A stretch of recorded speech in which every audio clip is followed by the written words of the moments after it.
Hello and welcome everyone. आप सभी का हमारे यूट्यूब चैनल सिलेक्शन साथी में एक बार फिर से स्वागत है।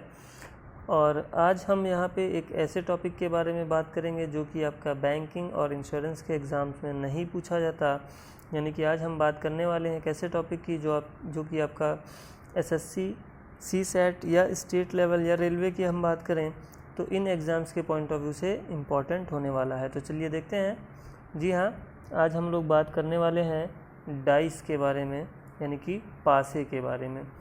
तो आप में से ऐसे बहुत सारे कैंडिडेट्स हैं, बहुत सारे ऐसे एस्पिरेंट्स हैं जिन्होंने ऑलरेडी डाइस पढ़ रखा है, लेकिन हम फिर भी कहेंगे कि आप इस सेशन को ज़रूर देखें और शुरू से लेकर लास्ट तक देखें, क्योंकि यहाँ पे आपको बहुत सारे एडिशनल पॉइंट्स और फैक्ट्स जानने को मिलेंगे जो कि शायद प्रीवियसली आपने ना पढ़े हों या ना जानते हों। और हम यहाँ पे चीज़ों को विद प्रैक्टिकल समझने की कोशिश करेंगे। तो चलिए स्टार्ट करते हैं आज का हमारा सेशन। जैसे कि अगर हम बात करें पासे की यानी कि डाइस की, तो पहला यहाँ पे आपको बोला गया है it is a 3 dimensional figure which can be in the form of cube और क्यूबॉइड। यानी कि जो आपका पासा होता है वो एक 3 डायमेंशनल फिगर होता है लाइक दिस, और ये आपका किस किस फॉर्म में, घन या फिर घनाभ की आकृति में हो सकता है। अब हम बात करेंगे प्रॉपर्टीज़ ऑफ डाइस यानी कि पासे की विशेषता के बारे में। तो सबसे पहले अगर हम बात करें तो सरफेस, यानी कि सरफेस आपको यहाँ पे दिखाई दे रहा है 6। तो सतह की अगर हम बात करें तो इस तरीके से ये आपको एक ऊपर सतह दिखाई दे रही है। इसी तरीके से एक सतह कहाँ होगी, नीचे होगी। एक ये आपको फ्रंट पे दिखाई दे रहा है, एक आपको बैक पे, एक लेफ्ट एक राइट। यानी कि ये 6 सरफेस हैं। तो कौन कौन सी 6 सरफेस हैं आप देख पा रहे हैं, top, bottom, front, back, left and right. यानी कि सतह कितनी आपको दिखाई दे रही है, 6। देखिए यहाँ पे जो भी चीज़ें हम जैसे जैसे मूव ऑन करेंगे तो प्रीवियस पढ़े हुए कॉन्सेप्ट्स का हम यूज़ करेंगे। तो इसलिए आप कोशिश करिए, अगर नोट कर सकते हैं तो नोट कर लीजिए, स्क्रीनशॉट ले सकते हैं तो स्क्रीनशॉट लेते रहिएगा जब मैं बोलूँगा, और आगे के कॉन्सेप्ट्स में इनका यूज़ कहाँ कहाँ होने वाला है वो हम देखेंगे। तो सबसे पहले अगर हमने बात करी सरफेस की, तो सरफेस आपको दिखाई दे रहे हैं कितने, 6। अगली अगर हम बात करें तो आपके बात करेंगे हम किसके बारे में, कॉर्नर्स के बारे में। तो कॉर्नर्स आपके पास यहाँ पे कितने हैं, तो जी हाँ, कॉर्नर समझ लीजिए, यानी कि कोनों की बात कर रहे हैं। जैसे ये एक कोना है, ये कोना है, ये कोना है और एक ये है। तो यहाँ पे हम बात कर रहे हैं कोनों की, और कोने कितने लिखे हुए यहाँ पे होंगे, तो 8। तो आपको 8 कॉर्नर्स यहाँ पे दिखाई दे रहे हैं। क्लियर, कॉर्नर्स कितने आपको दिखाई दे रहे हैं, 8। अब ये आपके 8 कॉर्नर्स हो गए। अब हम बात करेंगे किसकी, किनारे की, यानी कि हम बात करेंगे किसकी, किनारों की, एजेस की। तो एजेस यहाँ पे आपके कितने हो जाएंगे, तो एजेस क्या होता है पहले उसको समझ लेते हैं। एज की अगर हम बात करें तो ये जो आपको लाइन दिखाई दे रही है ना, ये इसी को हम क्या बोलते हैं, किनारे, यानी कि एज। तो एज आपके कितने दिखाई दे रहे हैं, 12। तो चलिए हम 12 एजेस की बात कर लेते हैं। जैसे कि 4 आपको यहाँ पे है, 4 आपको कहाँ दिखाई दे रहे हैं, नीचे, और 4 ही एजेस आपको कहाँ दिखाई दे रहे हैं, किनारे पे, जो कि आपके पिलर के फॉर्म में दिखाई दे रहे हैं। अब यहाँ पे हम थोड़ा सा बात कर लेते हैं उन बच्चों की जो कहीं ना कहीं हिंदी मीडियम में कंटेंट्स पसंद करते हैं पढ़ना। तो देखिए, अगर आप किसी ऐसे एग्ज़ाम की प्रिपरेशन कर रहे हैं, स्पेशली उन बच्चों की जो हिंदी मीडियम में कंटेंट प्रेफर करते हैं, उनकी मैं बात कर रहा हूँ। अगर आप किसी ऐसे एग्ज़ाम की प्रिपरेशन कर रहे हैं जहाँ पे आपको English as a subject prepare करना पड़ता है, तो आप कोशिश करिए कि आप ऐसे कंटेंट्स को पढ़िए जो कि आपके बाइलिंगुअल फॉर्म में हो, पहली चीज़। दूसरी चीज़, यहाँ पे जैसे कि आपको इंग्लिश में चीज़ें लिखी हुई दिखाई दे रही हैं, टेंशन नहीं लेना है, आपको मैं चीज़ें हिंदी में एक्सप्लेन कर रहा हूँ, आप नोट डाउन कर सकते हैं।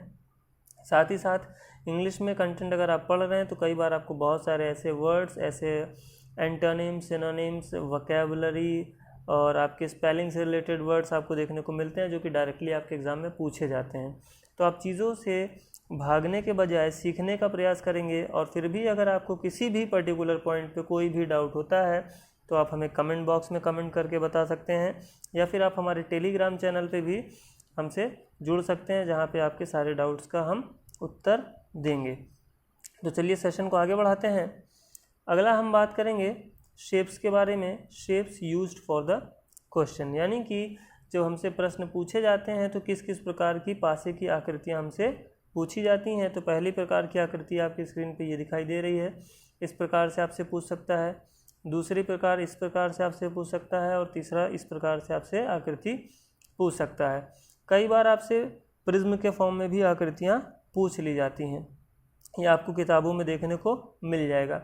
अब आप अगर ध्यान दें तो तीनों ही आकृति में, यानी कि अगर हम बात करें इस आकृति की या अगर हम इसकी बात करें या इसकी बात करें, तो तीनों ही आकृति या जो भी आपका प्रिज्म के फॉर्म में भी देगा तो उस कंडीशन में भी जो आपके पासे होंगे उसमें जो विजिबल सरफेस होंगे, यानी कि जो सतहें दिखाई दे रही होंगी वो कितनी होंगी, 3 होंगी। यानी कि 3 सतह हमें क्या होगी, विजिबल होगी।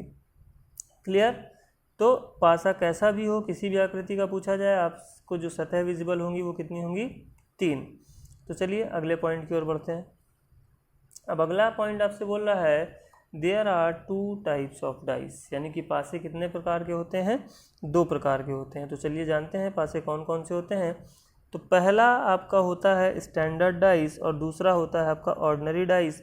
यानी कि स्टैंडर्ड की हम बात करें तो हिंदी में इसको कहते हैं मानक पासा, और ऑर्डिनरी की अगर हम बात करें तो इसको कहते हैं साधारण पासा। स्टैंडर्ड डाइस और ऑर्डिनरी डाइस, ठीक है। अब ऑब्वियस सी बात है, नाम अलग है तो इनके गुण भी क्या होंगे, अलग होंगे। तो इनके हम प्रॉपर्टीज़ के बारे में भी जानेंगे। ऑर्डिनरी डाइस को ही इंग्लिश में हम सिंपल डाइस या नॉर्मल डाइस के नाम से भी जानते हैं। तो अगर हम बात करें स्टैंडर्ड डाइस की, तो स्टैंडर्ड डाइस में बोला जा रहा है sum of opposite surface is always 7, यानी कि विपरीत सतहों का योग सदैव कितना होता है, 7 होता है। तो जैसे कि अभी हमने देखा था कि पासे में जो सतह थी वो कितनी थी, 6। कौन कौन सी, top, bottom, front, back, left और राइट। तो यानी कि अगर हम बात करें टॉप सरफेस की, अगर टॉप सरफेस से मान लेते हैं अंक 1 है तो बॉटम सरफेस पे कितना हो जाएगा, 6 हो जाएगा, क्योंकि टॉप का अपोजिट सरफेस कौन सा हो जाएगा, बॉटम, और दोनों का योग कितना हो जाएगा, 7। इसी प्रकार अगर फ्रंट पे आपका 4 है तो बैक पे डेफिनेटली कितना होगा, 3। कब, जब पासा आपका क्या होगा, मानक होगा। अब जब हमें पता है कि अंक या जो डॉट्स होंगे उनका योग 7 आएगा, तो ये तभी संभव है जब हमारे पास ये क्या होंगे, नंबर या डॉट्स के फॉर्म में होंगे, तभी हम इसको काउंट या कैलकुलेट कर पाएंगे। तो इसलिए यहाँ पे हम नंबर्स की अगर बात करें तो 1 से लेकर 6 तक के नंबर, और डॉट की बात करें तो 1 से लेकर 6 तक के डॉट्स का क्या करते हैं, इस्तेमाल करते हैं ऐसे पासों में। अब हम बात करेंगे अगर ऑर्डिनरी डाइस की, तो ऑर्डिनरी डाइस में आप देख पा रहे हैं कि हम यहाँ पे क्या करते हैं, नंबर्स का इस्तेमाल करते हैं और डॉट्स का इस्तेमाल करते हैं। नंबर्स का इस्तेमाल करते हैं, डॉट्स का इस्तेमाल करते हैं, साथ ही साथ अल्फ़ाबेट, सिंबल्स, कलर, या फिर आपका किसी का नाम हो सकता है या फिर कोई आकृति हो सकती है। तो इस प्रकार की चीज़ों का हम क्या करते हैं, इस्तेमाल करते हैं। अब यहाँ पे आपको ध्यान जो देने वाली बात है वो ये है कि यहाँ आप देख रहे हैं नंबर मैंने 1 से लेकर 6 तक लिखे, लेकिन यहाँ मैंने नंबर तो लिखे लेकिन 1 से 6 तक ना लिख करके 1 से 3 तक लिखे, फिर डॉट डॉट डॉट आगे बढ़ा दिया। उसी प्रकार हम डॉट्स की अगर यहाँ पे बात करें तो यहाँ पे 1 से लेकर 6 तक लिखे, लेकिन यहाँ पे 3 के बाद हमने डॉट डॉट, यानी कि इसके आगे भी हो सकते हैं। तो ऐसा मैंने क्यों किया, समझते हैं। यहाँ पे जो अंक होंगे स्टैंडर्ड डाइस में होंगे वो डेफिनेट है कि आपका 1 से लेके कहाँ तक होंगे, 6 तक। लेकिन अगर हम बात करें ऑर्डिनरी की तो ऐसा ज़रूरी नहीं कि आपका नंबर 1 से लेके 6 तक हो। यहाँ पे 10 भी हो सकता है, 20 हो सकता है, 100 हो सकता है, 1000 हो सकता है, कोई इसकी लिमिट नहीं है। किसमें, साधारण पासे में, ठीक है ना। इस पॉइंट को, इस फैक्ट को याद रखिएगा। आगे इसको हम लोग क्या करेंगे, समझेंगे कि ऐसा क्यों हमने बोला। अब हम बात, क्योंकि जनरली आपने जो पासा देखा है, आपने मानक पासा देखा है और वहाँ पे अंक आपको 1 से लेकर 6 तक ही दिखाई देते हैं। चलिए अब हम बढ़ते हैं आगे। अगला यहाँ पे आपको बोला जा रहा है 2 adjacent surface of a dice can never be opposite to each other, यानी कि किसी भी पासे की 2 संलग्न सतहें कभी भी एक दूसरे के विपरीत नहीं हो सकती। और दूसरा जो आपसे पॉइंट बोला जा रहा है, each surface of a dice is adjacent with only 4 surfaces and the surface which remains is the opposite surface of that particular surface। यानी कि अगर हम पासे की किसी भी सतह की बात करेंगे तो वो कितने सरफेसेस के साथ में संलग्न होगा, तो वो आपका हो जाएगा मात्र 4 सरफेसेस के साथ में क्या होगा, संलग्न होगा। और बाकी जो एक सरफेस बच जाएगा वही क्या होगा, उसका अपोजिट सरफेस होगा। जैसे कि अगर आपको दी गई आकृति में मान लेते हैं हम बात करेंगे टॉप सरफेस की, हम किसकी बात करेंगे, टॉप सरफेस की बात करें, तो आप यहाँ देख पा रहे हैं कि टॉप सरफेस जो है वो कितने सरफेसेस के साथ में संलग्न है। तो पहले बैक के साथ में क्या है, अटैच्ड है, फिर आपका राइट के साथ में अटैच्ड है, फिर आपका लेफ़्ट के साथ में भी अटैच्ड है, और आपका फ्रंट के साथ में भी क्या है, अटैच्ड है। यानी कि कहीं ना कहीं इसकी लाइन, इसके कोने, इसका कोई ना कोई भाग क्या होगा, इससे संलग्न होगा, अटैच होगा। लेकिन एक सरफेस जो बच रहा है जिसका इससे कोई भी संपर्क नहीं है, वो सरफेस कौन सा है, आपका बॉटम सरफेस है। तो वही क्या हो जाएगा, इसका विपरीत हो जाएगा। और अगर हम बात करें पहले पॉइंट की, 2 adjacent surface of a dice can never be opposite to each other, तो ध्यान दीजिए कि कोई भी सरफेस, जैसे मान लेते हैं अगर आपने ऊपर वाले की बात करी, तो ऊपर वाला जिन सरफेसेस के साथ में क्या है, अटैच्ड है, वो सरफेस कभी भी उसके विपरीत नहीं होंगे, अपोजिट नहीं होंगे। क्लियर? आई होप कि यहाँ पे आपको चीज़ें समझ में आ गई होंगी। तो आगे इन कंसेप्ट्स का भी हम यूज़ करेंगे, जैसे कि कोई भी सरफेस है तो कितने सरफेसेस के साथ में अटैच्ड होता है, 4, और एक जो बच जाता है वही क्या हो जाता है, उसका विपरीत सरफेस हो जाता है। क्लियर? चलिए आगे बढ़ते हैं। मोस्ट इम्पॉर्टेंट पॉइंट पूरे चैप्टर का जो सबसे इम्पॉर्टेंट है, जो कि आपको आगे ओपन डाइस में भी और अभी जो आप पासे के प्रकार पढ़ रहे हैं उसमें भी आपको क्या करेगा, बहुत ज़्यादा हेल्प करेगा।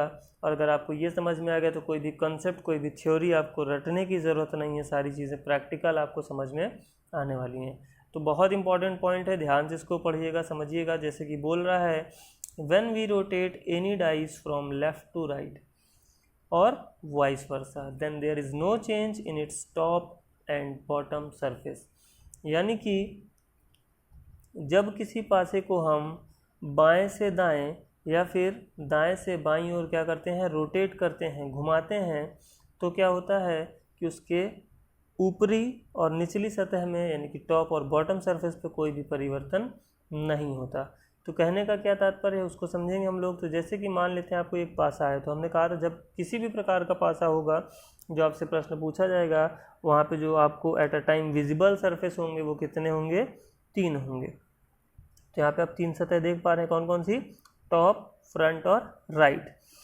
अब हम क्या करते हैं, इनके विपरीत सतहों पे भी अंक क्या करते हैं, कंसीडर कर लेते हैं, कौन कौन से अंक दिए गए हैं। तो जैसे कि आप देख पा रहे हैं, आपको 3 के अपोजिट में यानी कि लेफ्ट सरफेस में कौन सा अंक दिया हुआ है, 5, 1 के विपरीत यानी कि क्या दिया हुआ है, 6, और 4 के विपरीत क्या दिया हुआ है, 2। अब हम क्या करेंगे, इस पासे को रोटेट करेंगे। कैसे रोटेट करेंगे, लेफ़्ट टू राइट। कैसे रोटेट करेंगे, लेफ़्ट टू राइट। तो चलिए घुमाते हैं इसको। अब जब हमने इसको घुमाया तो आप देख रहे हैं, हमने इसको 5 को जब इसको लेफ़्ट टू राइट घुमाया तो 5 यहाँ से उठ के कहाँ गया, यहाँ आ गया, 4 यहाँ से उठ के यहाँ चला गया, और 2 जो पीछे था वो कहाँ गया, अभी राइट में आ गया। क्लियर?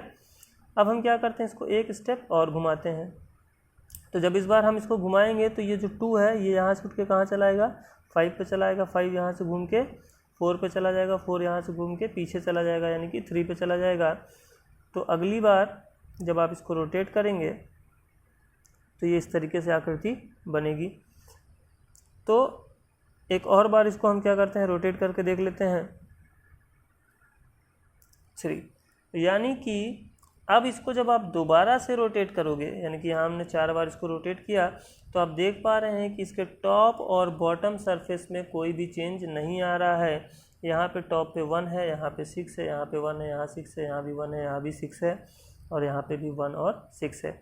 अब इसको जब हम एक और बार घुमाएंगे तो फिर से हमें जो आकृति मिलेगी, इसको अगर एक और बार हम घुमाते हैं बाएं से दाएं तो फिर से हमको ये वाली आकृति मिल जाएगी।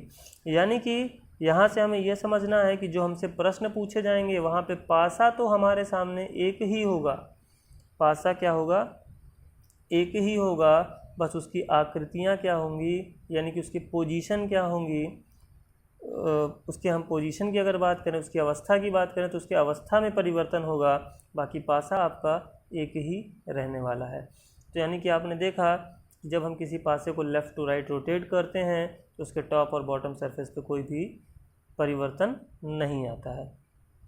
अगला पॉइंट कह रहा है when we rotate any dice from top to bottom, यानी कि इसी डाइस को अगर हमने इस तरीके से घुमाया होता, यानी कि जब इस तरीके से घुमाते तो ये 6 यहाँ से उठ के कहाँ जाता, 4 की जगह 4 यहाँ से उठ के कहाँ जाता, 1 की जगह आ जाता। तो इस केस में क्या होता है, जब हम टॉप टू बॉटम या बॉटम टू टॉप घुमाते हैं तो वहाँ पे आपका उस स्थिति में आपका लेफ़्ट या राइट में कोई भी चेंज नहीं होता है। कैसे, आइए देखते हैं। तो हमने इसी पासे को यहाँ पे ले लिया, 1 4 6 5 2 3 2। अब इसको हम कैसे घुमाने वाले हैं, टॉप टू बॉटम या बॉटम टू टॉप। तो चलिए देखते हैं इसको हम लोग कैसे घुमाने वाले हैं, बॉटम टू टॉप, यानी कि नीचे से ऊपर की ओर। तो जो अगली स्थिति बन के आएगी, 6 आपका क्या हो जाएगा, फ्रंट में हो जाएगा, 4 आपका ऊपर चला जाएगा, 1 कहाँ चला जाएगा, बैक चला जाएगा। लेकिन आप देख पा रहे हैं कि 5 और 3 में कोई भी परिवर्तन नहीं है। इसी प्रकार अगर हम अगली स्थिति इसकी देखें तो आपका 2 कहाँ चला गया, फ्रंट पे चला गया, 6 आपका टॉप पे चला गया, 3 और 5 में कोई भी परिवर्तन नहीं है। इसी प्रकार आपका 1 कहाँ आ गया, फ्रंट पे आ गया, 2 आपका टॉप पे चला गया, लेकिन 3 और 5 में कोई भी परिवर्तन नहीं है। अगर हम किसी पासे को इस तरीके से, यानी कि आप देख पा रहे हैं इस तरीके से इसको हम अगर रोटेट करें यूँ, इस तरीके से हम रोटेट करें, यानी कि 5 अगली बार कहाँ आ जाए, टॉप पे आ जाए। जब इस तरीके से रोटेट करें, या 3 कहाँ आ जाए, टॉप पे आ जाए। इस तरीके से जब हम रोटेट करेंगे तो आप देखेंगे जैसे कि यहाँ पे दिया हुआ है आपको, और जब हम इस स्थिति में अगर पासे को घुमाएंगे तो then no change in front and back. तब आप देखेंगे कि सामने में 4 ही बना रहेगा, पीछे में 2 ही बना रहेगा। केवल परिवर्तन कहाँ होगा, 5 1 3 और 6 में परिवर्तन होगा। क्लियर। तो आई होप कि यहाँ पे आपको चीज़ें समझ में आ गई होंगी। ये चीज़ें आपको थोड़ा सा हो सकता है कि बच्चे डायरेक्टली डिमांड करते हैं कि सर हमें क्वेश्चन कराए जाएँ, तो जी हाँ, आपको यहाँ पे सारे कॉन्सेप्ट्स को डिस्कस करने के बाद क्वेश्चन का भी सेशन मिलेगा। यहाँ पे हम इन कॉन्सेप्ट्स पर बेस्ड क्वेश्चन को भी सॉल्व करेंगे, लेकिन उन क्वेश्चंस जहाँ पे आप स्ट्रगल करते हैं या जिन क्वेश्चंस में आप गलतियाँ करते हैं वो कहीं ना कहीं आगे आप इम्प्रूव करने वाले हैं। सो डोंट वरी, चीज़ों को समझते चलिए, पढ़ते चलिए, आपको प्रैक्टिकली एक एक बात समझ में आने वाली है, क्योंकि अब हम लोग कॉन्सेप्ट्स के बारे में बात करने वाले हैं। तो जैसे कि अगर हम बात करें यहाँ पे कॉन्सेप्ट नंबर 1 की, तो हमने कहा कॉन्सेप्ट बस एक थ्योरी मात्र है आपका। अगर आपने प्रीवियस बताई गई चीज़ों को समझा, डाइस के रोटेशन को समझा, तो ये आपके लिए बहुत ही ज़्यादा क्या होने वाला है, आसान होने वाला है। तो उसको हम रिलेट करते चलेंगे। कॉन्सेप्ट 1 की अगर हम बात करें तो बोल रहा है when 2 different position of a dice are shown and only one surface is common as well as on the same position, then of the remaining surface will be opposite and on the same position।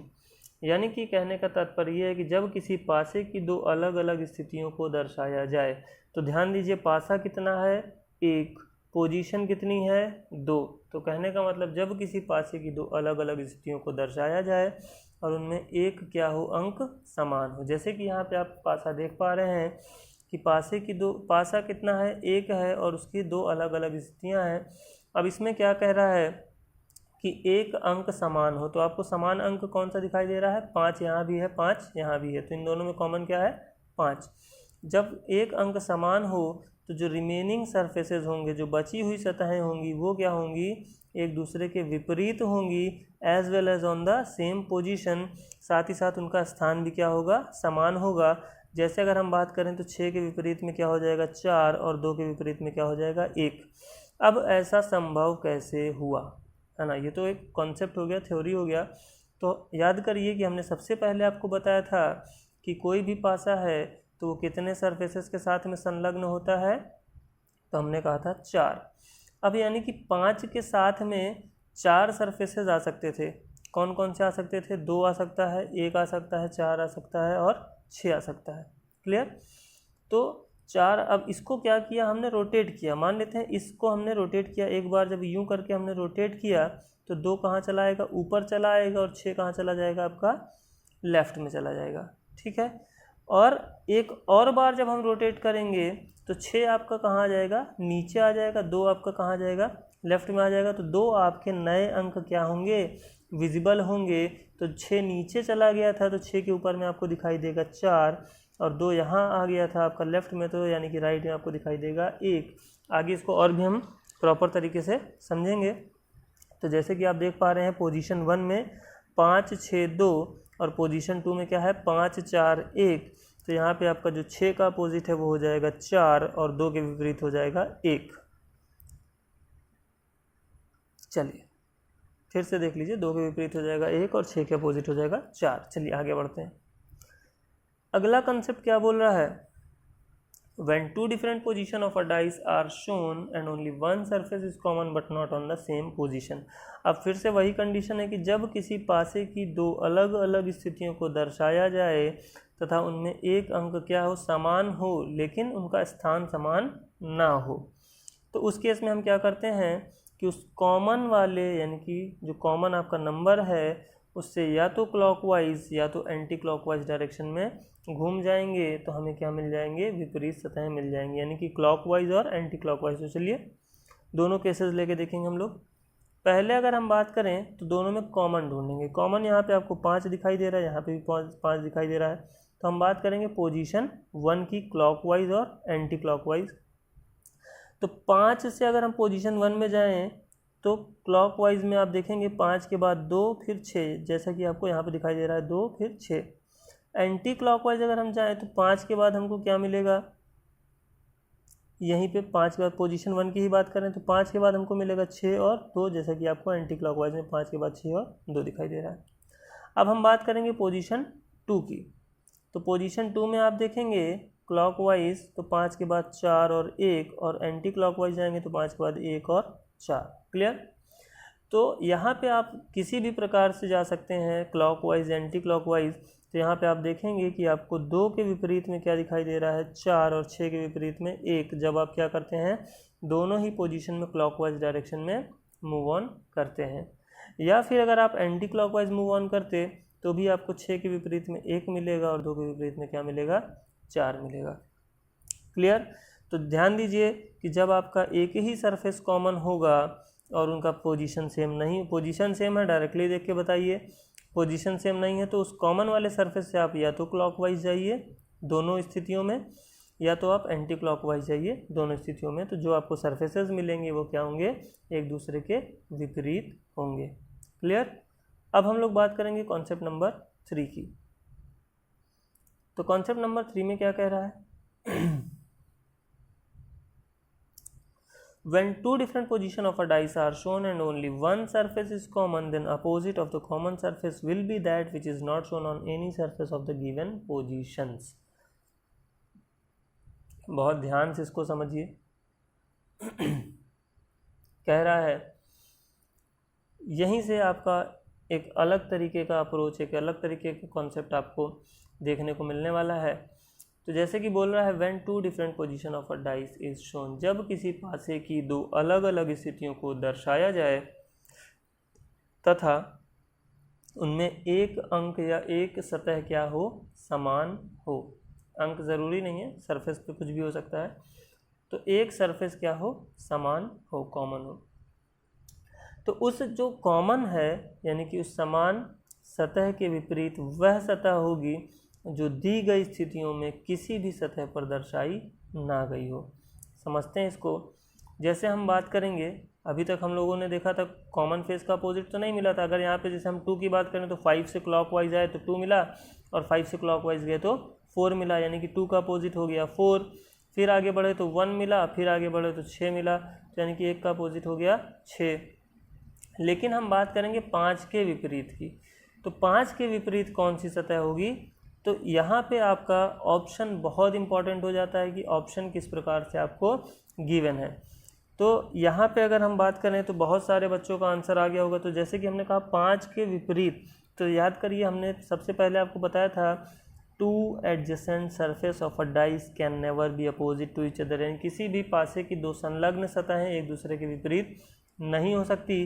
तो आप देख पा रहे हैं ये जो आप position होती है ना, इसमें जो आपको विजिबल सरफेसेस होते हैं वो कौन से होते हैं, संलग्न सरफेस होते हैं, यानी कि एडजेसेंट सरफेस होते हैं। तो 5 का विपरीत यहाँ पे आपको 2 नहीं हो सकता, 6 नहीं हो सकता, 4 नहीं हो सकता, 1 नहीं हो सकता। तो कहने का मतलब जो कि किसी भी सरफेस पे क्या हो दर्शाया ना गया हो, तो यानी कि 2 6 4 1 नहीं हो सकता। अब बात करेंगे हम किसकी, ऑप्शन की। तो आप में से बहुत सारे लोगों का आंसर क्या आ गया होगा, 3। तो चलिए हम देखते हैं। अब यहाँ पे आप क्या मार्क करेंगे, ठीक है ना। 3 तो आपके ऑप्शन में दिया ही नहीं है। तो सबसे पहले ही हमने आपको बताया था जब हम स्टैंडर्ड डाइस और नॉन स्टैंडर्ड डाइस की बात कर रहे थे कि ज़रूरी नहीं कि अंक आपका 1 से लेकर के 6 तक हो। अब ऐसा नहीं कि आपको टेंशन में क्वेश्चन ही छोड़ के चले आना है कि हम तो अब करेंगे ही नहीं, क्वेश्चन ही गलत पूछा था एग्ज़ाम में, है ना। ऐसा आपको बिल्कुल भी नहीं करना है। ध्यान दीजिए कि ये पासा जो है आपका किस प्रकार का पासा है, ये नॉन स्टैंडर्ड डाइस है या ऑर्डिनरी डाइस है। क्यों? क्योंकि इसके एडजेसेंट यानी कि संलग्न सतहों का योग कितना हो जा रहा है, 7 हो जा रहा है। जबकि मानक पासे में कभी भी आपका एडजेसेंट सरफेस का सम 7 नहीं होगा। तो यहाँ पे जो आपको ऑप्शन गिवन है यानी कि 4, 2, 15 और 6, तो इनमें से 4 आपको पता है कि नहीं हो सकता ऑप्शन में, 2 आपका एडजेसेंट है तो अपोजिट नहीं हो पाएगा, 6 भी आपका क्या है, संलग्न है तो विपरीत नहीं हो सकता। तो बचा कौन सा, एक ऑप्शन आपका 15। तो यहाँ पे जो आपका आंसर हो जाएगा वो क्या हो जाएगा, 15 आंसर हो जाएगा। क्लियर। चलिए इन्हीं 2 स्थितियों के लिए अगर हम दूसरे तरीके से ऑप्शन देखें, जैसे कि यहाँ पे आपको दिया हुआ है 4, 2, 3 और एक CND का मतलब कैनॉट बी डिटरमाइंड, निर्धारित नहीं किया जा सकता। तो यहाँ पे जो आपका आंसर हो जाएगा वो हो जाएगा कैनॉट बी डिटरमाइंड यानी कि निर्धारित नहीं किया जा सकता। क्यों आप इसको मार्क करेंगे, क्योंकि हमें पता नहीं है कि अगला नंबर 3 ही हो, ऐसा ज़रूरी नहीं है। क्यों ऐसा ज़रूरी नहीं है, क्योंकि जो पासा दिया हुआ है वो हम देख पा रहे हैं कि कैसा है, ऑर्डिनरी डाइस, और हमें पता है ऑर्डिनरी डाइस में नंबर्स फिक्स नहीं होते कि 1 से लेकर 6 तक ही हो, वो कोई भी नंबर हो सकते हैं। क्लियर। इसी पासे में हम अगर देखें एक और ऑप्शन, तो जैसे कि बोला है 4, 2, 8 एंड नन ऑफ दीज। इसको समझने के लिए हम दूसरे भी अभी आपको एग्जांपल लेंगे, ये बहुत इंपॉर्टेंट ऑप्शन हो जाता है आपका। तो यहाँ पे दिया हुआ है 4, तो हमें पता है 4 तो नहीं हो सकता 5 का अपोजिट, 2 भी नहीं हो सकता, 8 और नन ऑफ दीज। अब यहाँ पे एक अंक हमको अलग मिल रहा है और एक नन ऑफ दीज मिल रहा है। हमने कहा इसको हम आगे भी एक एग्जांपल के साथ में समझेंगे और फिर से वापस से इसको डिस्कस करेंगे। तो यहाँ पे हमने कहा जो आंसर हमारा हो जाएगा वो क्या हो जाएगा, 8 हो जाएगा। अब यहाँ पे बहुत सारे बच्चों को कन्फ्यूज़न है कि 8 क्यों होगा, ठीक है ना। क्योंकि अगर हम नन ऑफ दीज मार्क करते हैं तो नन ऑफ दीज का मतलब क्या हो जाता है, इनमें से कोई नहीं। इनमें से कोई नहीं अगर हम मार्क करते हैं तो इसका मतलब ये डेफिनेट हो जाएगा कि 8 जो है वो 5 के विपरीत में नहीं है, तभी हम मार्क कर रहे हैं क्या, इनमें से कोई नहीं। जबकि हमें पता नहीं है कि 5 के विपरीत में 8 है या नहीं है। क्लियर। 8 के होने की भी एक पॉसिबिलिटी बनती है। तो इस केस में जो प्रायोरिटी जाएगा वो किसके साथ जाएगा, 8 के साथ जाएगा, ना कि नन ऑफ दीज के साथ जाएगा। क्यों ऐसा होगा, तो ध्यान दीजिए तीसरा ऑप्शन को हम फिर से डिस्कस करने वाले हैं आगे दिए हुए ऑप्शंस के अकॉर्डिंग। इसी क्वेश्चन के लिए अगर आपको ऑप्शन इस प्रकार दिया हुआ है 4, 2, 3, 1, तो यहाँ पे आप देख पा रहे हैं कि 4 नहीं हो सकता आपका, 2 नहीं हो सकता, 3 एक ऐसा नंबर है, 1 भी आपका नहीं हो सकता। तो 3 ही एक ऐसा अंक है जो कि 5 के विपरीत होने की पूर्ण संभावना है। तो यहाँ पे हमारा जो आंसर हो जाएगा वो क्या हो जाएगा, 3 हो जाएगा। क्लियर। आंसर हमारा जो हो जाएगा वो क्या हो जाएगा, 3 हो जाएगा। अब हम बात करते हैं ऐसा हमने क्यों कहा था, यानी कि हम फिर से डिस्कस करेंगे इन सभी ऑप्शंस को। यहाँ पे जैसे कि आपको दिया हुआ है ABCD इस तरीके से और F A। तो अब बात करें यहाँ पे कॉमन की, तो कॉमन क्या है आपका, A यहाँ भी है, A यहाँ भी। हम किसके अपोजिट की बात कर रहे हैं, A के अपोजिट की बात कर रहे हैं। तो A का अपोजिट कौन सा नहीं हो सकता, B नहीं हो सकता, C नहीं हो सकता, D नहीं हो सकता और F नहीं हो सकता। आइए देखते हैं ऑप्शन। अब यहाँ पे ऑप्शन में हमें दिया हुआ है B, तो A का अपोजिट B नहीं होगा। क्यों नहीं होगा, क्योंकि हमने पहले ही बताया है 2 adjacent surface of a dice can never be opposite to each other, यानी किसी भी पासे की 2 संलग्न सतहें एक दूसरे के विपरीत नहीं हो सकती। तो A के एडजेसेंट में क्या है आपका, B है, इसलिए B आपका अपोजिट नहीं हो सकता, C नहीं हो सकता और D भी अपोजिट नहीं हो सकता। बचा एक ऑप्शन आपका J। तो ज़रूरी नहीं है कि हम आपका A से लेकर के F तक ही रखें। अब बार बार ये आपको डाउट आ रहा है कि ऐसा क्यों नहीं है, क्यों नहीं, तो वो हम समझेंगे क्यों नहीं है अगली स्थिति में। इसी के लिए अगर हम एक और ऑप्शन ले लेते हैं BCDE, तो यहाँ पे आपका ऑप्शन क्या हो जाएगा, E हो जाएगा। अब ये बार बार आपके जो मन में शंका थी, जी हाँ, उसका समाधान इसमें छुपा हुआ है कि 1 2 3 4 तो आप कह देते हो चलो 6 तक होगा, ABCD आप कहते हो चलो F तक होगा, लेकिन भैया ये बताइए कि जब आपको ये सिंबल के फॉर्म में दे दिया जाएगा तो आप यहाँ कैसे डिसाइड करेंगे? कॉमन क्या है? डॉलर। अब आप कैसे डिसाइड करेंगे कि अगला सिंबल कौन सा होगा? जिस प्रकार आप यहाँ पे डिसाइड नहीं कर सकते कि अगला सिंबल कौन सा होगा, उसी प्रकार आप यहाँ पे नहीं डिसाइड कर सकते कि अगला अंक कौन सा होगा या यहाँ पे अगला लेटर कौन सा होगा। सारी चीज़ें निर्भर करेंगी किसके ऊपर? आपका ऑप्शन के ऊपर। तो चलिए इसके लिए भी हम ऑप्शन देखते हैं। तो पहला ऑप्शन क्या दिया हुआ है? हैश। तो हमें पता है डॉलर के अपोजिट में हैश नहीं हो सकता। क्यों नहीं हो सकता? क्योंकि एडजेसेंट है। एट द रेट भी नहीं हो सकता क्योंकि एडजेसेंट है। एंड हो सकता है, बिल्कुल हो सकता है, लेकिन एक ऑप्शन आपको दे दिया है CND यानी कैन नॉट बी डिटरमाइंड, निर्धारित नहीं किया जा सकता। तो हम किसको मार्क करेंगे? निर्धारित नहीं किया जा सकता। क्यों? क्योंकि ज़रूरी नहीं कि जो आपका सरफेस आपको दिखाई नहीं दे रहा है यानी कि डॉलर के अपोजिट है वो एंड ही हो, यानी कि आपका यही वाला सिंबल हो, ऐसा ज़रूरी नहीं है। तो इस केस में आप किसको आंसर मार्क करेंगे? Option number D. अगले हम ऑप्शन की बात करें तो यहाँ पे दिया हुआ है हैश। तो हमें पता है हैश नहीं होगा आंसर, एट द रेट नहीं हो सकता आंसर, परसेंटेज भी नहीं हो सकता। एक आपको नया सिंबल यहाँ पे दिखाई दे रहा है, वो क्या है? प्लस। यानी कि यहाँ पे जो हमारा आंसर हो जाएगा वो क्या हो जाएगा? ऑप्शन नंबर सी, क्योंकि यही एक आपका ऐसा सरफेस है जो दिए गए स्थितियों में किसी भी सरफेस पे दिखाई नहीं दे रहा है। चलिए एक और ऑप्शन की हम बात कर लेते हैं। बिल्कुल हमने कहा था ना कि हम आएंगे वापस से इस ऑप्शन के ऊपर, यानी कि हम बात करेंगे इस वाले ऑप्शन के ऊपर, किससे कंपेयर करके? इससे कंपेयर करके। तो यहाँ पे जैसे कि आपको देख पा रहे हैं कि हैश, हमें पता है हैश डॉलर का अपोजिट नहीं होगा क्योंकि एडजेसेंट है। एट द रेट भी नहीं होगा। अगला आपको सिंबल दिया है कॉपीराइट और फिर एक ऑप्शन आपको दिया है नन ऑफ दीज। अब ध्यान दीजिए, अगर हम यहाँ पे नन ऑफ दीज मार्क करते हैं, अगर हम यहाँ पे नन ऑफ दीज मार्क करते हैं, it means none of these का मतलब क्या होता है? इनमें से कोई नहीं। ठीक है, इनमें से कोई नहीं। तो इनमें से कोई नहीं यानी कि इनमें तो फिर आपका ये कॉपीराइट भी आ जाएगा ना। ठीक है, अगर बात करेगा इनमें से कोई नहीं तो आपका कॉपीराइट, एट द रेट और हैश, ये तीनों आ जाएंगे। तो क्या आपको ये डेफिनेट है कि यहाँ पे कॉपीराइट नहीं होने वाला है ऑप्शन? ये तो फिक्स नहीं है ना कि कॉपीराइट नहीं होगा। अगर हम नन ऑफ दिस मार्क करते हैं तो इसका मतलब यही होता है कि इनमें से कोई नहीं। तो हैश नहीं होगा, ये तो श्योर है। एट द रेट नहीं होगा, ये तो श्योर है।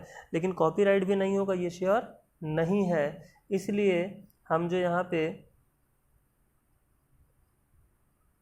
आंसर मार्क करेंगे, इसलिए हम जो यहाँ पे आंसर मार्क करेंगे वो क्या मार्क करेंगे? यहाँ पे ऑप्शन नंबर सी।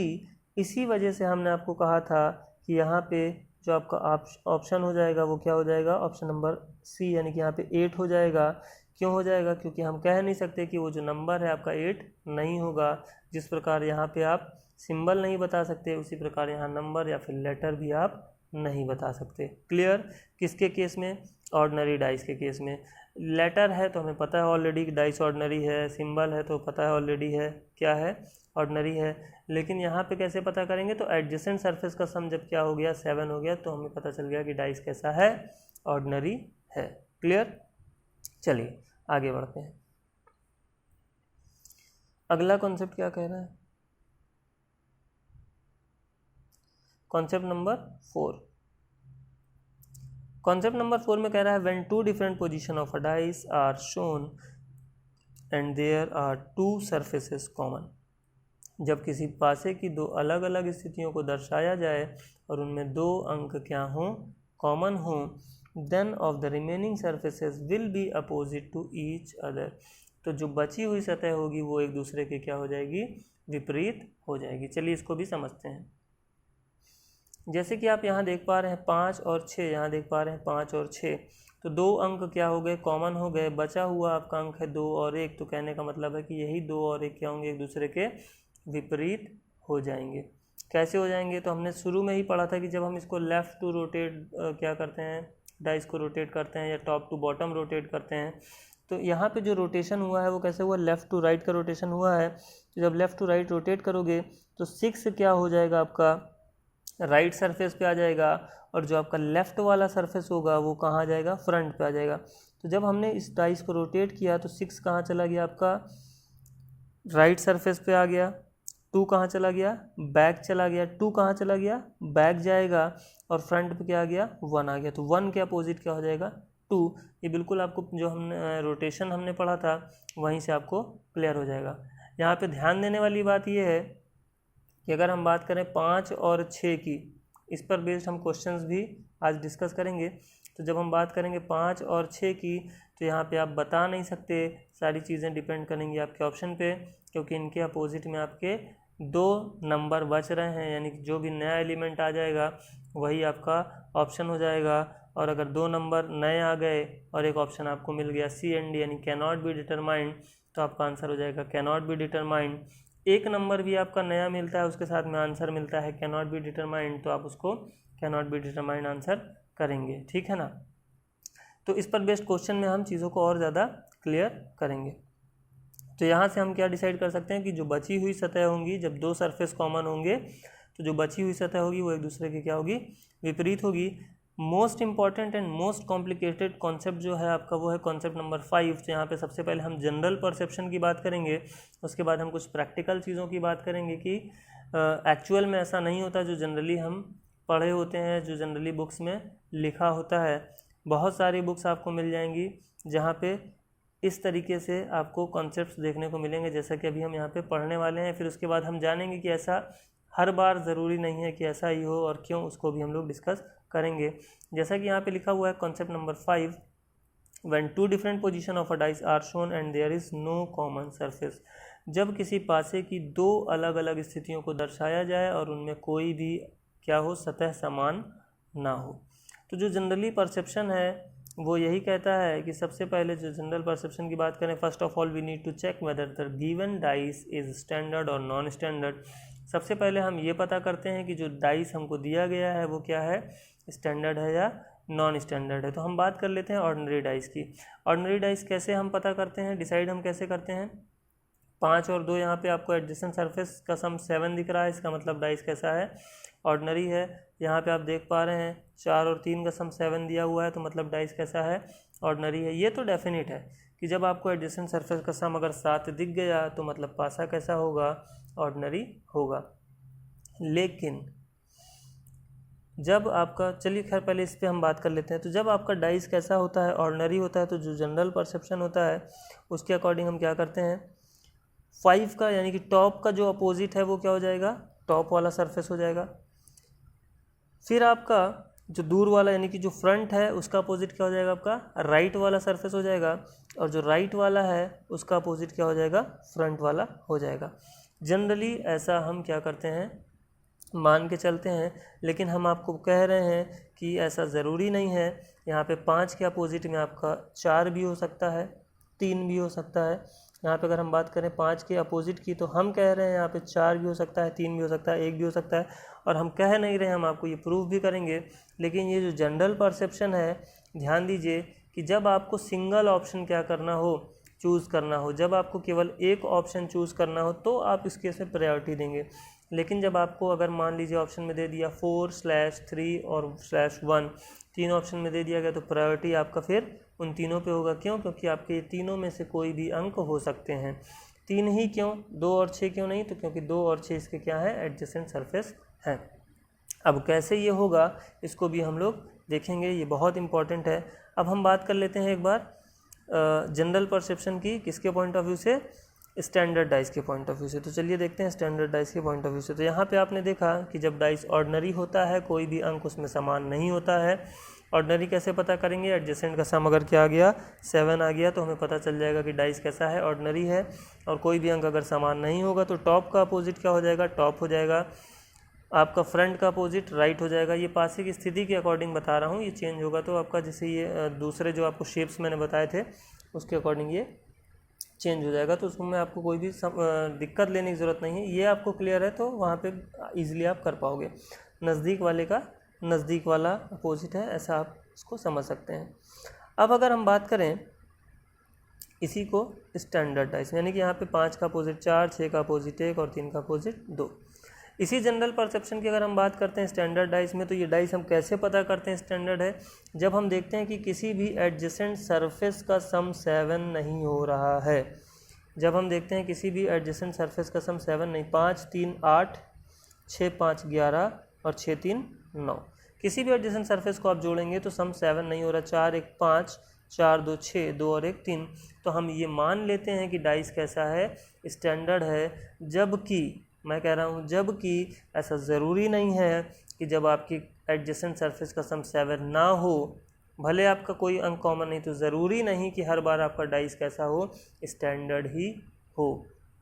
ठीक है, तो स्टैंडर्ड के केस में आपको बताने की ज़रूरत नहीं। जब आपने इसको कंसीडर कर लिया, जनरल परसेप्शन के अकॉर्डिंग क्या करते हैं हम, जब कोई भी एडजेसेंट सरफेस का सम 7 नहीं होता है तो ये मान लेते हैं कि डाइस कैसा है, स्टैंडर्ड है, और उसके अकॉर्डिंग 5 का अपोजिट 2 हो जाएगा, 4 का अपोजिट 3 हो जाएगा, 6 का अपोजिट 1 हो जाएगा। तो ये आपको बताने की ज़रूरत नहीं थी, तो हम ये जनरल परसेप्शन के अकॉर्डिंग मान लेते हैं।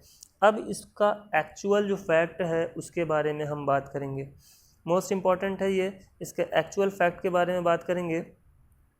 तो सबसे पहले हम बात कर रहे हैं when two different position of a dice are shown and there is no common surface, then any surface can be opposite of the surface presented in the other position, but we give priority to the surface top को top से, front को right से, right को front से, जैसा कि आपको अभी हमने बताया।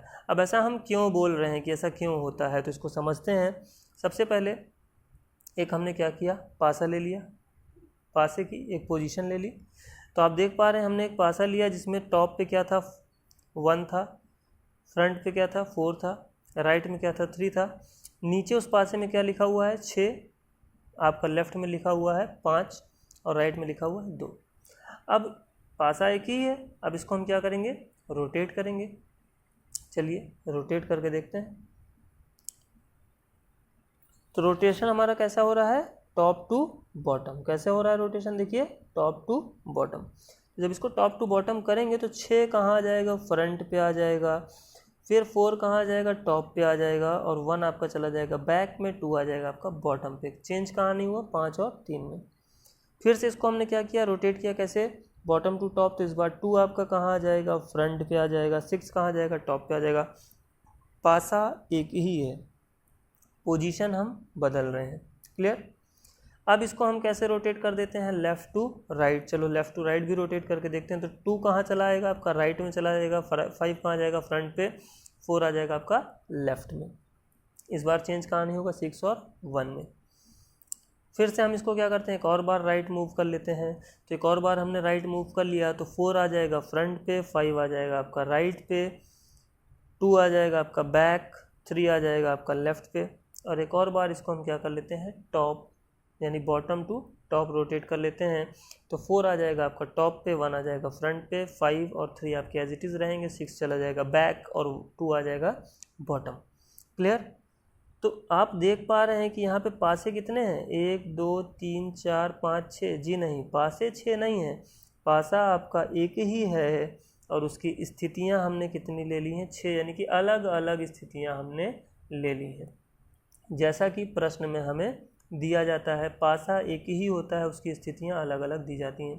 तो चलिए इसकी हम कुछ स्थितियों यानी कि पोजीशंस की बात करेंगे। जैसे हमने पहले ले लिया इसमें पोजीशन नंबर 1 और 4 को, पोजीशन नंबर 1 को और 4 को। तो पोजीशन नंबर 1 में आप देखेंगे तो 1 4 3, यहाँ पे आपको दिखाई दे रहा है 1 4 3। पोजीशन नंबर 4 की बात करें तो 6 5 2 6 5 2। क्लियर। तो हमने इसके 2 अलग अलग पोजीशंस को ले लिया। अब अगर इन अलग अलग पोजीशंस में देखें तो आप देख पा रहे हैं कि 1 का अपोजिट 6, यानी कि जो आपने पढ़ा था, जो आपको पढ़ाया जाता है, टॉप का अपोजिट टॉप। जी हाँ बिल्कुल, यहाँ पे भी आप देख रहे हैं 1 का अपोजिट 6 है, यहाँ पे रूल के अकॉर्डिंग भी 1 का अपोजिट 6 आ रहा है। क्लियर। 4 का अपोजिट 5, यानी कि फ्रंट का 4 का अपोजिट 2, यानी कि फ्रंट का अपोजिट राइट। यहाँ पे भी आपको 4 का अपोजिट 2 पहले ही दिया हुआ था। ठीक है। फिर आपका 3 का अपोजिट 5, तो 3 का अपोजिट 5 यहाँ भी दिया है। तो यानी कि कहने का मतलब ये है कि जो आपने प्रीवियस कंडीशन पढ़ी, जनरल परसेप्शन पढ़ा, उसके अकॉर्डिंग ये चीज़ें क्या हो रही हैं, सही हो रही हैं। एक ही पासे की अलग अलग स्थिति को उठाया और उसके अकॉर्डिंग यहाँ पे आपको अपोजिट मिल गया। लेकिन इतनी जल्दी निष्कर्ष पे आने की आवश्यकता नहीं है।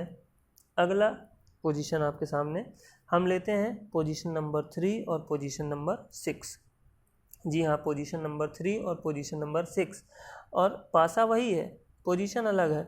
अब यहाँ देखेंगे तो आपका 6 का अपोजिट क्या आ रहा है, 4 आ रहा है, अलग आ रहा है। 6 का अपोजिट क्या आ रहा है, 4 आ रहा है, जबकि 6 का अपोजिट क्या होना चाहिए, 1 होना चाहिए।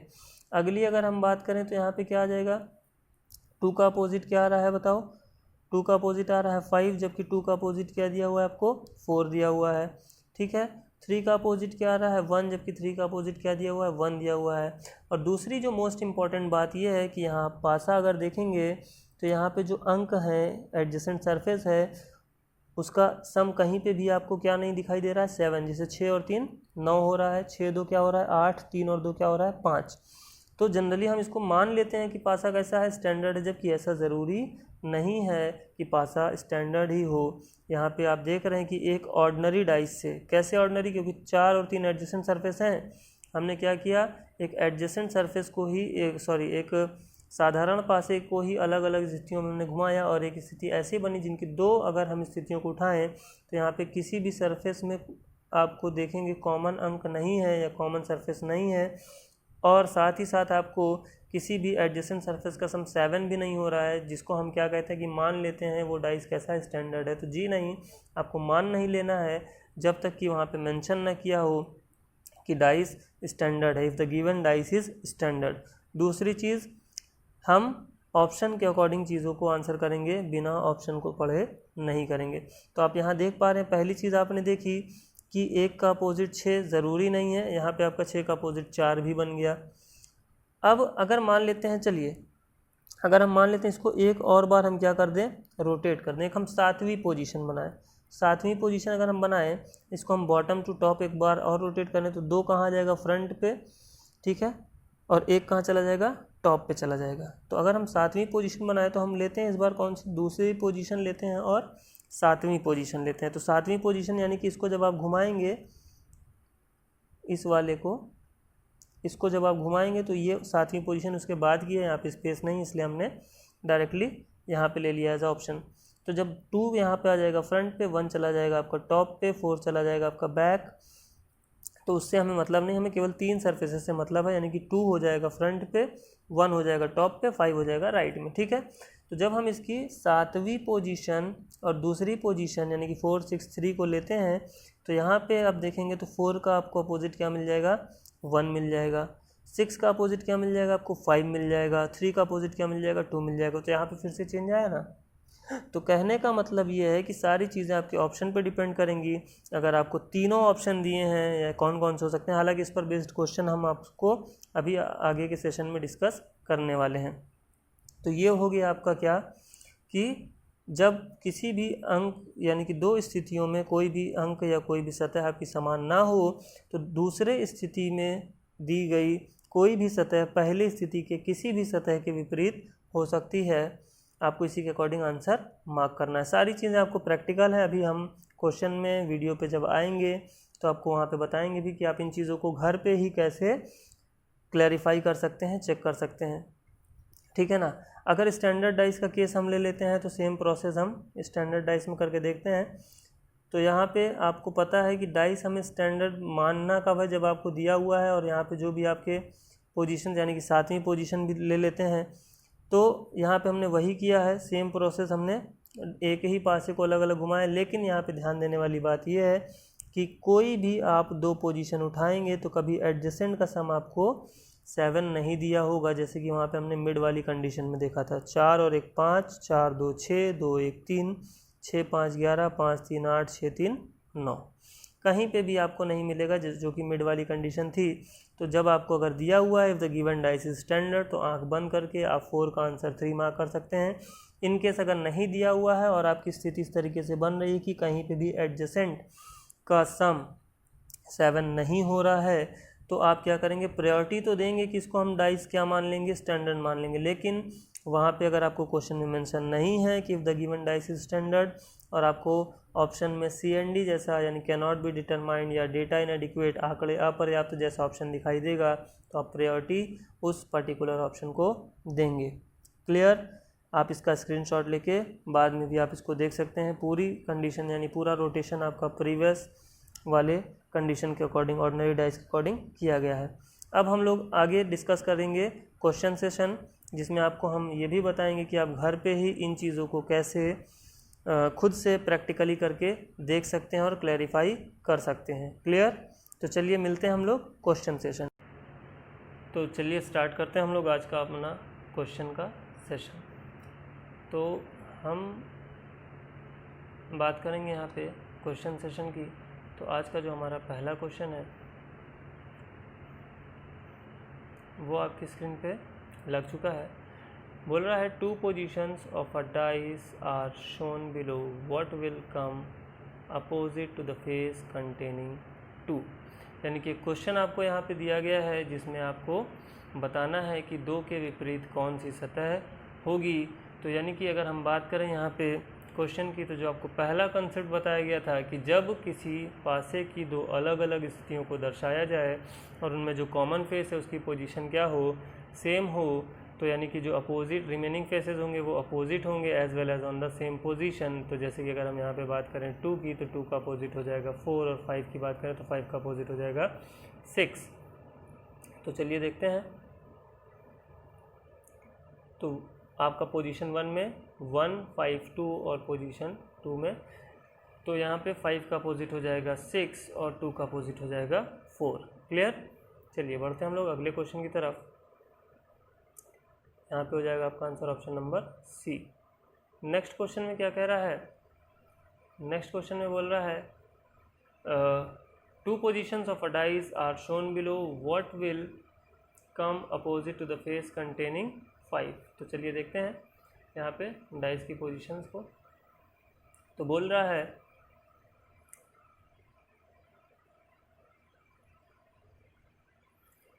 यहाँ पे ऑप्शन देख लेते हैं। 2 की पोजीशन कॉमन नहीं है, तो आपको बताए थे कि एक ही कॉमन सरफेस है, लेकिन यहाँ पे जो पोजीशन है वो सेम नहीं होती। तो आपको क्या करना था, या तो कॉमन पोजीशन से क्लॉकवाइज जाना था या तो एंटी क्लॉकवाइज। यहाँ कॉमन पोजीशन से अगर आप क्लॉकवाइज जाओगे तो 1, 5 आएगा, यहाँ पे आप जाओगे तो 6 और 4 आएगा। तो चलिए देखते हैं। यानी कि पोजीशन 1 में 2 से क्लॉकवाइज गए तो 2, 1, 5, और पोजीशन 2 में हम गए तो 2, 6, 4। तो यानी कि यहाँ पे 1 का अपोजिट हो जाएगा 6 और 2 का अपोजिट हो जाएगा 4। अब हम बात करते हैं यहाँ पे अगले क्वेश्चन की, यानी कि यहाँ पे आपका आंसर हो गया ऑप्शन नंबर सी। अगले क्वेश्चन की बात करें तो 2 positions of a dice are shown below, what will come opposite to the face containing 5। यहाँ पे 5 के अपोजिट में कौन सा फेस होगा ये आपको बताना है। तो चलिए देखते हैं। आपका अगर यहाँ पे केस देखें तो 1, 2, 5, 4, 5, 6, यानी कि आपका एक फेस कॉमन है, और इस बार आपको बताना किसका अपोजिट है, कॉमन वाले फेस का। तो हमने कहा था सारी चीज़ें आपके ऑप्शन पे डिपेंड करेंगी। तो 5 का अपोजिट क्या नहीं हो सकता, तो यहाँ पे आप क्लियरली देख पा रहे हैं कि अगर हम 5 के अपोजिट की बात करें तो 1 नहीं हो सकता क्योंकि एडजेसेंट है, 4 नहीं हो सकता क्योंकि यहाँ 4 एडजेसेंट है, 6 भी नहीं हो सकता क्योंकि एडजेसेंट है। तो बचा आपके पास केवल और केवल एक ऑप्शन, हो गया ऑप्शन नंबर बी। तो यहाँ पे आपका आंसर क्या हो जाएगा, ऑप्शन नंबर बी। क्लियर? चलिए आगे बढ़ते हैं। अगला हम देखते हैं question number 4। 2 positions of a dice are shown below using number 1 to 6, what will come opposite to the face containing 2। यानी कि यहाँ पे आपको बताना है कि 2 के विपरीत कौन सी सतह होगी, और 2 यहाँ पे आप देख पा रहे हैं कि क्या है, कॉमन सरफेस है। और कॉमन सरफेस है तो यानी कि कॉमन सरफेस के अपोजिट आपको बताया था कौन सी सतह होती है, जो दी गई स्थितियों में किसी भी सतह पर दर्शाई ना गई हो। तो बहुत सारे लोगों का आंसर यहाँ पे आ जाएगा सी एंड डी, यानी कैन नॉट बी डिटरमाइंड, जो कि गलत होगा। और ऐसा कब होता है, जब हम क्वेश्चन को बिना पढ़े ही आंसर मार्क करने लग जाते हैं। तो फिर से यहाँ पे आप क्वेश्चन की लैंग्वेज पे ध्यान देंगे। तो क्वेश्चन की अगर हम लैंग्वेज की बात करें तो यहाँ पे लिखा गया है बिलो यूजिंग नंबर 1 to 6, यानी कि किसी पासे की 2 अलग अलग स्थितियों को दर्शाया गया है, और उनमें अंक हमने कहाँ से कहाँ तक, केवल 1 से लेकर के 6 तक यूज़ किए हैं। तो उस केस में अगर आप देखेंगे तो यहाँ पे 13 तो आपका आंसर कभी हो ही नहीं सकता। 2 का अपोजिट 1 नहीं होगा क्योंकि 1 एडजेसेंट सरफेस है, और 2 का अपोजिट आपका एक ही ऑप्शन बचता है, वो क्या हो जाएगा, ऑप्शन नंबर सी, यानी कि 3। क्लियर? तो यहाँ पे आपका 3 will be your answer for this particular question. आगे हम देखें अगला क्वेश्चन क्या कह रहा है।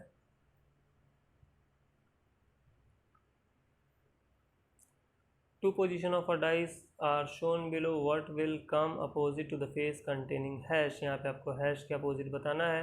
ऑप्शन आपके हैं कॉपीराइट @ ग्रेटर देन CND। तो यहाँ पे हैश आपका कॉमन सरफेस है, तो @CND ऑब्वियस सी बात है, यहाँ पे आप डिसाइड नहीं कर सकते कि जो आपका नया सिंबल है वो कोई भी हो सकता है, तो ज़रूरी नहीं यहाँ पे आपको नया सिंबल, पहली चीज़ तो ये चेक करेंगे कि नया सिंबल है भी कि नहीं। तो जी हाँ, आपको यहाँ पे एक नया सिंबल दिखाई दे रहा है, वो नया सिंबल है आपका ग्रेटर देन, लेकिन ज़रूरी नहीं कि आपका यहाँ पे हैश के अपोजिट में ग्रेटर देन ही हो, जैसा कि आपको हमने कॉन्सेप्ट में चीज़ें बताई हैं। क्लियर? तो यहाँ पे आपका ऑप्शन क्या हो जाएगा? Option number D. आगे बढ़ते हैं। Two position of a dice are shown below, what will come opposite to the face containing B. B के अपोजिट में कौन सा फेस होगा? तो यहाँ पे आपका कॉमन देखें तो कॉमन ABC और यहाँ पे AEC, कॉमन क्या है? C है और A है। दो सरफेस कॉमन है, जब दो सरफेस कॉमन होंगे तो बताया था आपसे कि रिमेनिंग सरफेस क्या हो जाता है? अपोजिट हो जाता है। तो यहाँ पे B का अपोजिट क्या हो जाएगा? E हो जाएगा, यानी कि आपका ऑप्शन नंबर A। चलिए बढ़ते हैं अगले क्वेश्चन की तरफ। सारे ही क्वेश्चन आपके कॉन्सेप्ट पर बेस्ड हैं, कुछ अलग से भी क्वेश्चन जो आपको कॉन्सेप्ट में हमने नहीं बताए थे, जैसे कि बोला है two position of a dice are shown below, what will come opposite to the face containing red. Important question है, समझिएगा इसको। रेड के अपोजिट में कौन सा फेस होगा? तो यहाँ पे अगर हम देखें तो पहले तो दो आपको पोजीशन दिखाई दे रही हैं जिनमें आपका कलर यूज़ किया गया है वॉयलेट, जिसमें कॉमन है। वॉयलेट से अगर हम यहाँ पे, ये आपके ऑप्शंस गिवन है, अब देखते हैं। पोजीशन 1 में अगर हम वॉलेट से जाते हैं तो हमको ग्रीन और ब्लू मिलता है। पोजीशन 2 में अगर हम वॉलेट से जाते हैं तो हमको मिलता है पिंक और ऑरेंज। क्लियर? यानी पोजीशन 2 में अगर हम जाते हैं तो हमको मिलता है पिंक और ऑरेंज। तो अब हम आ जाएंगे ऑप्शंस के ऊपर। तो रेड का अपोजिट अगर हम पहले ऑप्शन की बात करें ग्रीन, तो जी नहीं, ग्रीन नहीं हो सकता। क्यों नहीं हो सकता? क्योंकि आप यहाँ पर क्लियरली देख पा रहे हैं, क्योंकि ग्रीन का अपोजिट में क्या है? पिंक है। अगले ऑप्शन की बात करें ब्लू, तो ब्लू भी नहीं हो सकता क्योंकि ब्लू के अपोजिट में ऑरेंज है, और ऑरेंज भी नहीं हो सकता क्योंकि ऑरेंज के अपोजिट में क्या है? ब्लू है। तो बचता आपका एक ही ऑप्शन है वॉलेट। तो वॉलेट यहाँ पे क्या हो जाएगा? किसका अपोजिट हो जाएगा? रेड का अपोजिट हो जाएगा। क्वेश्चन थोड़ा सा कॉम्प्लिकेटेड कर दिया गया है, बाकी यहाँ पे आपका कॉन्सेप्ट वही यूज़ हो रहा है। कौन सा? कि कॉमन सरफेस के अपोजिट कौन सा सरफेस होता है। क्लियर? चलिए अब हम लोग बढ़ते हैं अपने अगले क्वेश्चन की तरफ। यहाँ पे आपका यानी कि ग्रीन का अपोजिट पिंक, ऑरेंज का अपोजिट ब्लू, तो बचा आपका एक ही ऑप्शन, यानी कि ऑप्शन नंबर डी। अब हम बात करें two positions of a dice are shown below, what number could be the opposite to the face containing 2। 2 के अपोजिट में कौन सा फेस होगा? तो यहाँ पे आप देख पा रहे हैं कि कोई भी सरफेस कॉमन नहीं है, यानी कि आपका जो फिफ्थ वाला कॉन्सेप्ट है वो यूज़ हो रहा है। तो हमने कहा था यहाँ पे आप ध्यान देंगे कि जब कोई भी सरफेस कॉमन ना हो तो जनरल परसेप्शन ये कहता है कि first of all we need to check whether the dice is standard और नॉन स्टैंडर्ड। सबसे पहले हमें ये जांच लेने की आवश्यकता है कि दिया हुआ पासा जो है वो मानक पासा है अथवा साधारण पासा है। तो यहाँ पे आप क्लियरली देख पा रहे हैं कि 5 और 2 का जो सम होगा वो 7 होगा, और दोनों कैसे सरफेस है? एडजेसेंट। यहाँ पे 4 और 3 का सम जो है वो 7 होगा, और सरफेस कैसे हैं? एडजेसेंट। तो यानी कि ये पासा तो एक चीज़ क्लियर है कि साधारण है, लेकिन हमें इसके अलावा हमने कहा था आपको ऑप्शन मैटर करेगा। तो यहाँ पे आपको ऑप्शन दिया हुआ है 1, 3, 4, 6। अपोजिट किसका पूछा है? 2 का अपोजिट पूछा है। तो 2 के अपोजिट अगर हम जनरल परसेप्शन की बात करें तो ऑप्शन होना चाहिए था 6, यानी कि 1, 3, 4, 6। अब यहाँ पे ऑप्शन अगर देखें तो लिखा हुआ है ऑल एक्सेप्ट 1, यानी कि अगर हम 1 को छोड़ दें तो बाकी सभी हो सकते हैं। तो दिए गए स्थिति के अनुसार जी हाँ, आपका 2 का अपोजिट 1 नहीं हो सकता, इसके अलावा आपका कोई भी नंबर हो सकता है। तो यानी कि यहाँ पे आपका ऑप्शन नंबर 1 सही हो जाएगा। अगर हम बात करें यहाँ पे बाकी के ऑप्शंस की, तो लिखा हुआ है ओनली 2 and 1 and 2। तो यानी कि 3 और 4 तो आपको पहले ही हमने ये चीज़ें क्लियर कर दी हैं कंसेप्ट में कि कोई भी नंबर अपोजिट हो सकता है। आपको बाकायदे रोटेट करके भी दिखा दिया। इन केस आपको बहुत ज़्यादा इन चीज़ों में डाउट हो रहा है तो आप इस तरीके से एक कोई भी घर में बॉक्स ले सकते हैं। मैंने भी लिया था एक बार। हुआ कि एक्चुअली कि हेडेक हो रहा था तो मैंने बाम मांगा, और बाम तो यूज़ किया, साथ ही साथ बाम लगाने के बाद डब्बे का मैंने ये इस तरीके से डाइस बना लिया। अब होता क्या है कि थोड़ी देर के बाद जब मम्मी आके पूछती हैं कि वो बाम का डब्बा नहीं दिखाई दे रहा है, कहाँ गया? तो अब दिखे कहाँ से? अभी भी इसमें कुछ उसके साथ जो मिलता है हाउ टू यूज़ वो सब, वो अभी भी इसके अंदर है। तो इस तरीके से आप एक डाइस बना सकते हैं और बना करके आपका जो भी ये डाउट या परसेप्शन या जो भी दिक्कत आपको इसमें समझने में आ रही तो वो ईजिली आप क्लैरिफाई कर सकते हैं। क्लियर? तो यहाँ पे जो आपका आंसर होने वाला है वो कौन सा होने वाला है? आपका option number A, all except 1, यानी कि 1 को छोड़ दिया जाए तो 3, 4 और 6 कोई भी सरफेस आपका 2 का अपोजिट हो सकता है। तो ऑप्शन नंबर ए। अगला अगर हम बात करें तो लिखा हुआ है two position of a dice are shown below, two position of a dice are shown below using number 1 to 6 what will come opposite to the face containing 2। तो 2 के अपोजिट में कौन सा आएगा नंबर? तो यहाँ पे आपको लिखा हुआ है सरफेस कितने कॉमन है? अच्छा, सरफेस यहाँ पे 2 कॉमन है, और तो ये तो पता चल गया कि 3 का अपोजिट क्या हो जाएगा 5। ये भी आपसे मैंने डिस्कस किया था कॉन्सेप्ट नंबर 4 में। तो यहाँ पे आप अगर देख पा रहे हैं तो 2 का अपोजिट में 1 नहीं हो सकता, 3 नहीं हो सकता, 5 नहीं हो सकता। तो 1, 3, 5 कैंसिल हो गए, तो आपका रिमेनिंग ऑप्शन बचा क्या? 6। लेकिन यहाँ पे अगर CND जैसा एक ऑप्शन दे दिया जाता है या डेटा इनएडिक्वेट जैसा एक ऑप्शन दे दिया जाता है तो आप उसको प्रीफर करते, क्योंकि यहाँ पे 2 ऐसे नंबर हैं जो कि 6 के अपोजिट हो सकते हैं। एक तो आपका हो गया 2 ऐसे नंबर है जो कि 2 के अपोजिट हो सकते हैं। एक तो हो गया आपका 6 और दूसरा नंबर हो जाएगा आपका 4 जो कि नहीं दिया हुआ है। बाकी अगर हम बात करें तो ऐसा ज़रूरी नहीं, बिल्कुल भी ज़रूरी नहीं कि आपका नंबर यूजिंग 1 to 6 ही है, लेकिन ऊपर क्वेश्चन में मेंशन कर दिया गया है। इस वजह से मैं बोल रहा हूँ कि यहाँ पे आपके 2 ऑप्शन बन सकते थे, एक तो 6 और दूसरा 4। चलिए आगे बढ़ते हैं। आगे बोल रहा है two position of a dice are shown below what will come opposite to the face containing 2। फिर से देखिए यहाँ पे आपको 5 और 2 दो नंबर कॉमन है, लेकिन ये मेंशन नहीं है कि 1 से लेकर 6 तक ही नंबर यूज़ किए गए हैं, या मेंशन किया भी जाता तो आपको पता है कि यहाँ पे 2 आपके पॉसिबल नंबर्स बनते उस केस में। यहाँ पे आपको ऑप्शन दिया है 1, 6, 3, तो यानी कि 1 तो नहीं होगा, ठीक है, 3 हो सकता है, 6 भी हो सकता है, इसलिए आपका ऑप्शन यहाँ पे क्या हो जाएगा? CND, यानी कि निर्धारित नहीं किया जा सकता। अगले क्वेश्चन की बात करें तो two position of a dice are shown below what will come opposite to the face containing 4 if the given dice is standard.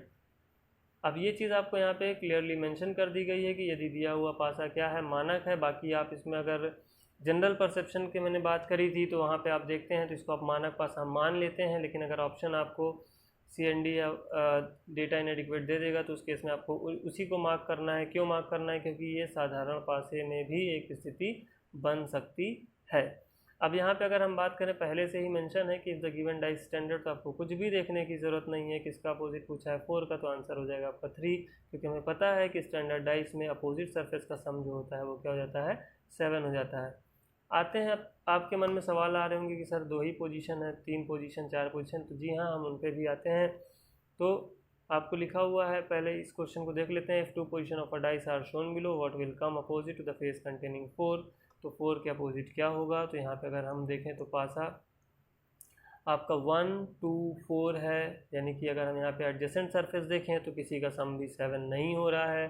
3, 6, 5 है, तो यहाँ पे भी किसी का एडजेसेंट का सम 7 नहीं हो रहा है। तो हम ये मान लेते हैं कि पासा क्या है?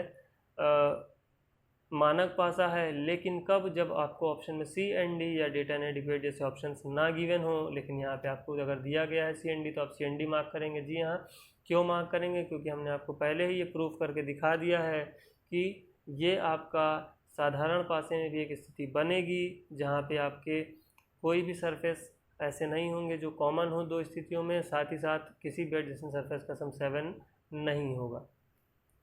आते हैं आपके 3 और 4 पोजीशन वाले क्वेश्चंस के ऊपर। जैसे लिखा हुआ 4 position of a dice are shown below what will come opposite to the face containing copyright. तो यहाँ पे आपको कुछ भी अलग से पढ़ने की समझने की ज़रूरत नहीं है। इवन आपका क्वेश्चन और भी ज़्यादा क्या हो जाता है? आसान हो जाता है।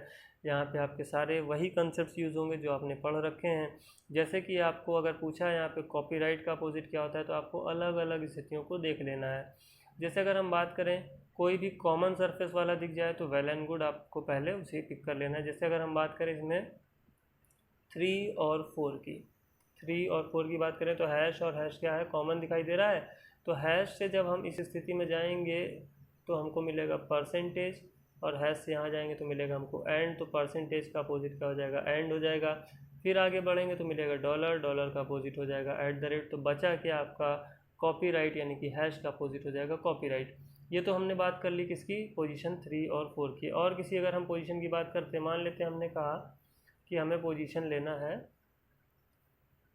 मान लेते हैं हमने कहा हमें पोजीशन लेना है कौन सी, 2 और 3। तो पोजीशन नंबर 2 में आप देखेंगे तो यहाँ पे आपको कॉमन क्या दिखाई दे रहा है, परसेंटेज और परसेंटेज। तो परसेंटेज से आप ऊपर की ओर जाएंगे तो @ और परसेंटेज से यहाँ आएंगे तो आपको मिलेगा डॉलर, यानी कि डॉलर का अपोजिट क्या हो जाएगा, @ फिर और आगे बढ़ेंगे तो यहाँ मिलेगा कॉपीराइट और यहाँ मिलेगा आपको हैश, यानी कॉपीराइट का अपोजिट क्या हो जाएगा, हैश।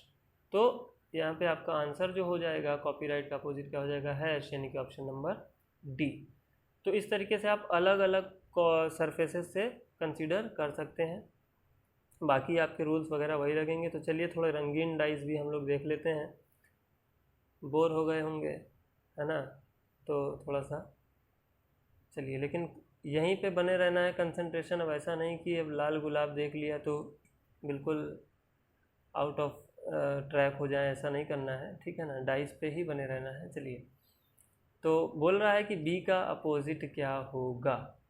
तो यहाँ पे आप कुछ भी कोई भी दो ऐसे डाइस ले, जैसे मान लीजिए अगर हमने बात करी यहाँ पे फर्स्ट और सेकंड की, तो फर्स्ट और सेकंड में आप देखें, चलिए फर्स्ट और सेकंड की अगर हम बात करें तो फर्स्ट और सेकंड में आप देख पा रहे हैं कॉमन क्या है, ए यहाँ भी है, ए यहाँ भी है। तो ए से आप गए तो एफ मिला, ए से गए तो डी मिला, फिर एफ के बाद बी मिला और यहाँ पे सी मिला, तो यानी कि बी का अपोजिट क्या हो जाएगा, सी हो जाएगा। आप दूसरे पोजीशन से भी ले सकते थे। अगर हम बात करें यहाँ पे पोजीशन नंबर 2 और 3 में देखेंगे तो आपका सी कॉमन है, तो सी से आप जाओगे तो पोजीशन नंबर 2 में ए और डी मिलेगा और फिर वहाँ पे जाओगे तो आपको ई और एफ मिलेगा, यानी कि बचा क्या आपका बी। तो बी का अपोजिट सी यहाँ से भी आप निकाल सकते थे, ठीक है ना। तो यहाँ पे आपका ऑप्शन नंबर क्या हो जाएगा, डी, यानी कि बी का अपोजिट क्या आ जाएगा, सी आ जाएगा। चलिए लाल गुलाब के बाद देखते हैं क्या है। तो 3 position of a dice are shown below, और यहाँ पे चांदनी रात, है ना। चलिए, तो यहाँ पे बोल रहा है 3 positions of a dice are shown below, what will come opposite to the face containing D. D के अपोजिट में कौन सा यहाँ पे आपका सतह होगा। तो अगर हम बात करें पोजीशन नंबर 1 एंड 2 की, तो दोनों में आप देख पा रहे हैं कॉमन क्या है, ए के बाद क्लॉकवाइज जाओगे तो पोजीशन 1 में एफ मिलेगा, फिर बी मिलेगा, और वहाँ पे क्लॉकवाइज जाओगे तो ए के बाद डी मिलेगा। तो ए के बाद डी और ए के बाद एफ, यानी कि डी का अपोजिट क्या हो जाएगा, एफ हो जाएगा। अगर हम बात करें यहाँ पे पोजीशन नंबर आपका सेकंड एंड थर्ड की, तो सी कॉमन है, सी के बाद जाओगे तो ए मिलेगा, सी के बाद जाओगे तो ई मिलेगा, ए का अपोजिट ई हो गया, फिर आपको डी मिलेगा और एफ मिलेगा, तो डी का अपोजिट एफ। तो आप इससे भी निकाल सकते थे। तो ये हो गया हमारा आज का सेशन। अब चलते चलते आपको एक होमवर्क दिए जाते हैं जिसके बारे में हम लोग अगली क्लास में डिस्कस करेंगे। तो ये होमवर्क आपको नोट कर लेना है, ठीक है, ये होमवर्क आपको नोट कर लेना है। यहाँ पे है 3 positions of a dice are shown below, और यहाँ पे what will come at the place of 1 and 2 respectively. यहाँ पे आपको इन्हीं में से एक स्थिति बनाई गई जिसमें 1 और 2 के जगह पे आपको बताना है कि कौन सा लेटर आएगा। ऑप्शंस आपको गिवन है, ऑप्शंस आपको गिवन है B and D, F and A, D and C, F and C.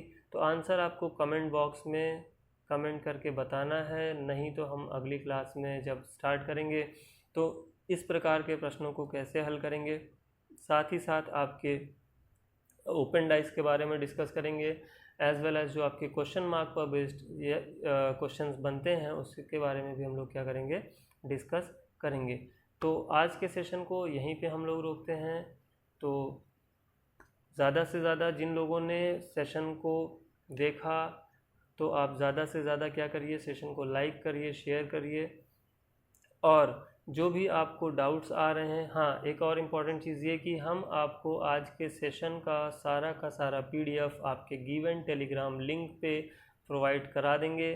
तो आप हमारे टेलीग्राम लिंक पे ज़रूर जुड़ें, और साथ ही साथ अगर किसी भी प्रकार का कोई डाउट है आज के सेशन से रिलेटेड या आपके दूसरे भी कोई डाउट हैं तो आप हमारे ग्रुप पे ज्वाइन करके डिस्कस कर सकते हैं। तो आज के लिए इतना ही, थैंक यू।